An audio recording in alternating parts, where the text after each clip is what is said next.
तैयार तुम कौन हो? मैं जो भी हूँ तुम्हारा वक्त आ गया यार। तुम खुद अपनी मौत की तरफ चल कर आए हो। पता चल जाता है कौन किसकी मौत की तरफ है।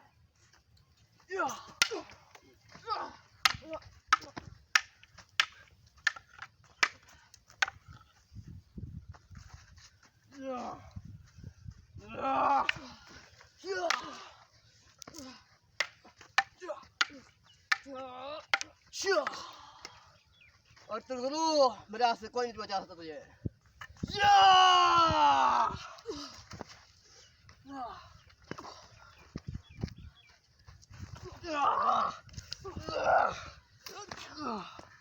तुम क्या समझते हो कि मुझे मार कर बच जाओगे? तुम मरोगे नहीं। बताओ तुम किसका पालतू हो? बताओ।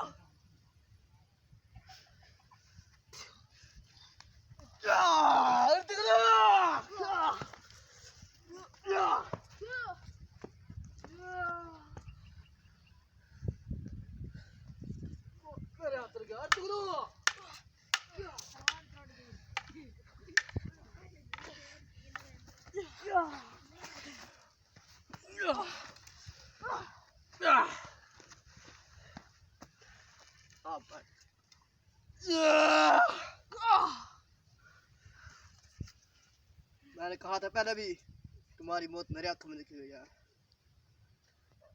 तुगलू जा रहा हूँ मैं अब।